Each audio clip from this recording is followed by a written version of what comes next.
Hello everyone. तो आज हम बात करेंगे मध्य प्रदेश की एक ऐसी पहाड़ी के बारे में जहाँ से भूतों की बारात निकलती है। आज भी ज़्यादातर लोग इस पहाड़ी के बारे में नहीं जानते, लेकिन उस पहाड़ी के जो आसपास के गांव हैं वहाँ के लोग इस पहाड़ी के बारे में बात करना बिल्कुल पसंद नहीं करते। आज मैं आपको एक रियल घटना बताऊंगा जो कि एक छोटे बच्चे के साथ इन्हीं पहाड़ियों के ऊपर गुजरी। तो चलिए शुरू करते हैं। ये कहानी है भोलाराम नामक एक बच्चे की, जो कि मध्य प्रदेश के मोरेना डिस्ट्रिक्ट के एक गांव का रहने वाला था। इस बच्चे को घूमने फिरने का काफ़ी ज़्यादा शौक था, इसलिए वो हर शाम गांव में घूमने के लिए निकल जाता। जब वो बच्चा 10 साल का हुआ तो उसके घर वालों ने उसे एक साइकिल ला कर दे दी, जिसके बाद वो गांव के आसपास की जगहों पर भी घूमने जाने लगा। जब वो थोड़ा और बड़ा हुआ तो अब उसने दूसरे गांवों तक घूमने जाना शुरू कर दिया। कुछ समय बाद उसने बाइक चलाना भी सीख लिया और अब वो कभी कभी बाइक से भी घूमने के लिए निकल जाता। जिस गांव में वो बच्चा रहता था उस गांव के एक तरफ कुछ पहाड़ियां थी और गांव वाले उन पहाड़ियों की तरफ जाने से साफ साफ मना करते थे। भोलाराम पर इन सब चीज़ों से बिल्कुल भी नहीं डरता था। एक दिन जनवरी की सर्दियों का समय था और अमावस का दिन था। उस दिन भोलाराम के घर वालों ने उसे साफ साफ मना किया था कि आज तुम कहीं पर भी घूमने के लिए नहीं जाओगे, लेकिन भोलाराम किसकी सुनता। जैसे उसके घर वाले इधर उधर अपने काम में व्यस्त हुए, भोलाराम ने तुरंत ही अपनी साइकिल उठाई और बाहर की तरफ निकल पड़ा। आज भोलाराम का ना जाने क्यों इन पहाड़ियों की तरफ जाने का काफ़ी ज़्यादा मन हो रहा था। भोलाराम कई दिनों से इन पहाड़ियों की तरफ जाने के बारे में सोच ही रहा था, लेकिन किसी न किसी कारण से उसका यह प्लान कैंसिल हो जाता। लेकिन आज भोलाराम के पास पूरा मौका था इन पहाड़ियों के ऊपर जाने का, इसीलिए वो बहुत ज़्यादा खुश होता है और वो अपनी साइकिल लेकर पहाड़ी के ऊपर चढ़ना शुरू करता है। कुछ देर साइकिल चलाने के बाद जब भोलाराम पहाड़ी के ऊपर पहुंच जाता है तो एक कोने में जाकर बैठ जाता है और मौसम का आनंद लेने लग जाता है। तभी उसको फ़ोन बजता है और उसके पापा का फ़ोन आया होता है। तो वो फ़ोन उठाकर कहता है कि बस थोड़ी ही देर में आ रहा हूँ। लेकिन उसके पापा गुस्से से कहते हैं कि आज तुझे मना किया था ना, कहीं पर भी मत जाना, तो फिर तू कैसे घर से बाहर निकला? तू घर पर आ, तुझे तो मैं बताता हूँ। जिसके बाद भोलाराम तुरंत ही साइकिल पर बैठता है और निकलने की तैयारी करता है।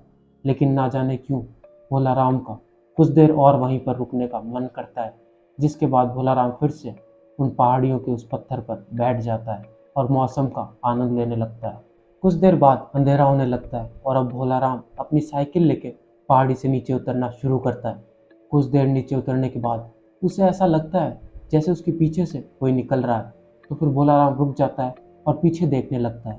तभी उसे कुछ लोग दिखते हैं जो कि हाथ में मशाल लिए हुए एक सीधी लाइन में जा रहे होते हैं। तो भोलाराम एक पत्थर के पीछे छुप जाता है और उन्हें देखने लगता है।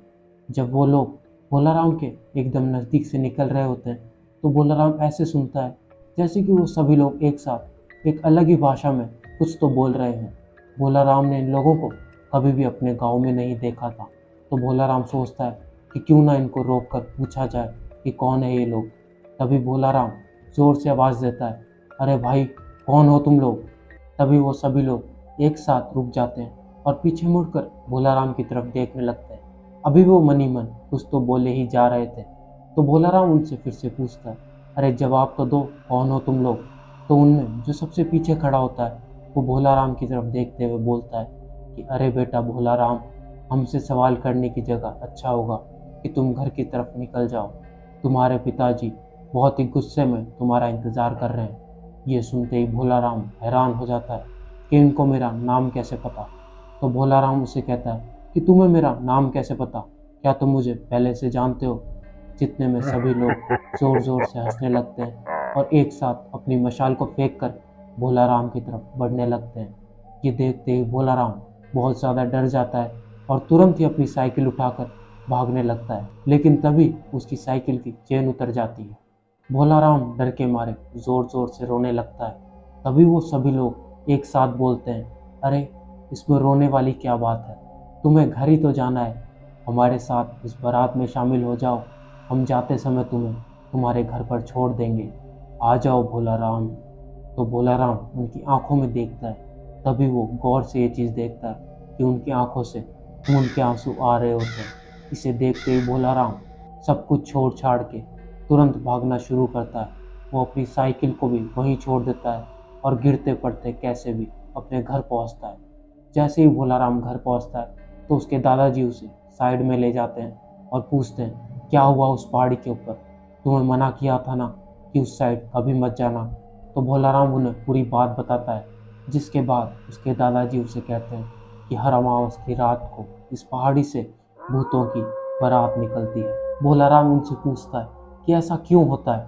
तो उसके दादाजी उसे पूरी बात बताते हैं कि आज से करीब 200 साल पहले ये गांव के लोग अपने राजा की बारात में तैयार होकर इसी पहाड़ी के रास्ते से जा रहे थे। लेकिन जब वो पहाड़ी को पार कर रहे थे तो एक बांध के टूटने की वजह से 20 से 25 लोगों की उसी पहाड़ी पर मौत हो जाती है। उसके बाद से लेकर आज तक वो लोग इस पहाड़ी से बारात निकालते हैं और जो कोई भी उन्हें देख लेता है वो उसे अपने साथ बारात में शामिल करना चाहते हैं। तुम्हारे गले में यह हनुमान जी का लॉकेट था, इसी ने आज तुम्हारी रक्षा की है, लेकिन आज के बाद उस तरफ जाने के बारे में भूल कर भी मत सोचना। Thank you everyone for watching my video.